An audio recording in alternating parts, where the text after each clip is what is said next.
I want to just touch back on some of the issues with the Idaho 4 that, people have been talking about and I've been thinking about. Um, First off, some of these so-called experts that I've heard on these channels just have really pissed me off because they have just said so many just ignorant things. First of all, you can't just go by textbook what you learn. You can't just go by the times of 40 years ago. You need to go by current times. You need to go by experience. Everything is just not black and white. You've got to have an open mind. And I hear so many of these so-called detectives and experts that have no open mind. They just talk textbook things they learned 40 years ago, and it's so stupid. I'll give you one example. When talking about the person that said, "I'm here to help you," all of them were saying it was the killer. They don't know that for sure. It would be a very stupid and odd thing for a killer to be killing you and saying, "I'm here to help you."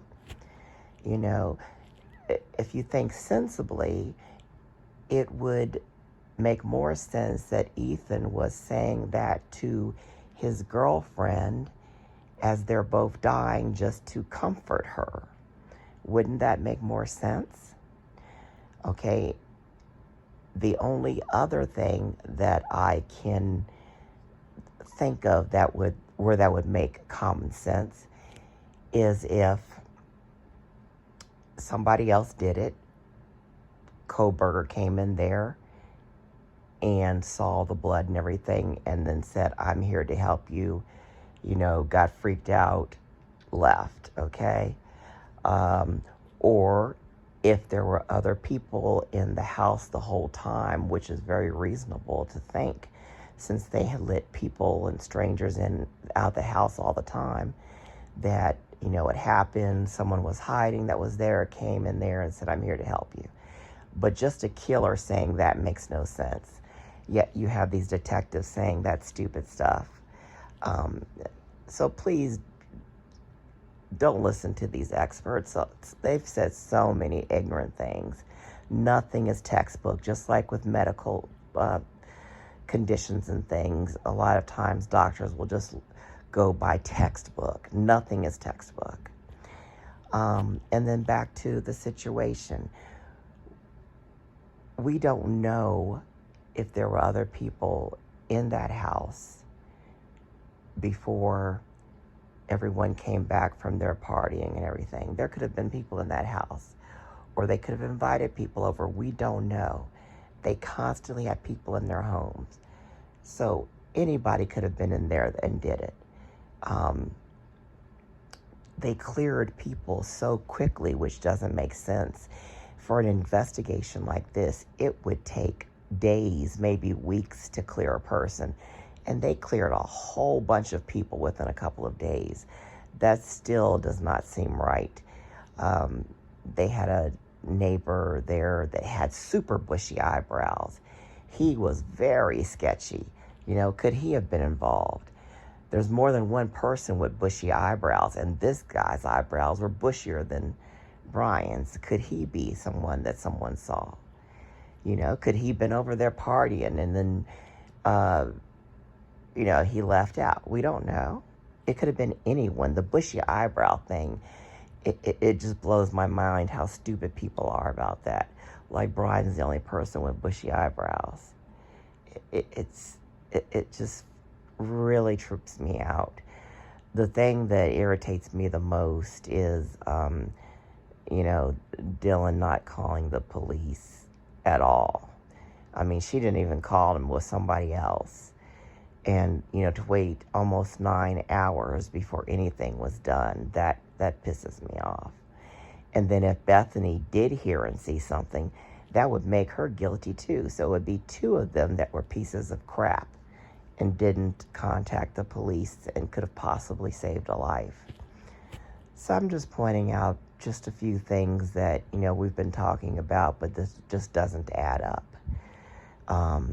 It just doesn't add up. It's so bothersome.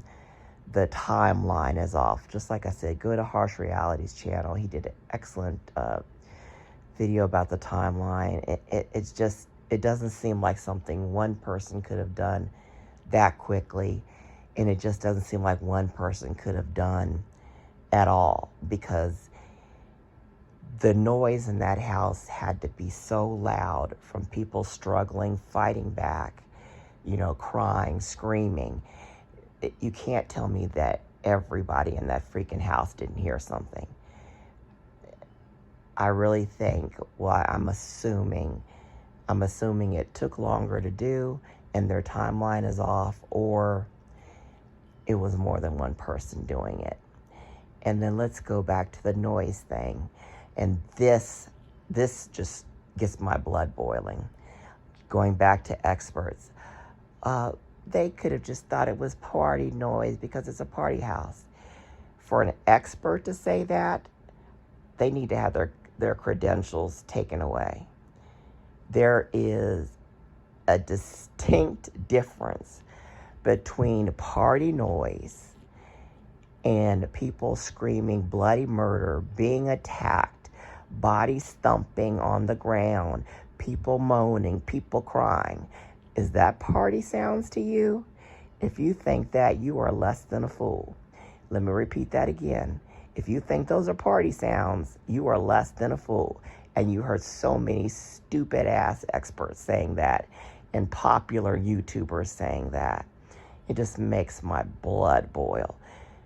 The commotion was so loud that a house next door, their camera picked up all of it, at least picked up the body thudding and moaning.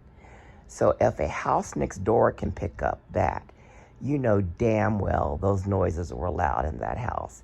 And damn well Bethany and Dylan heard something. You know it. So, you got to think.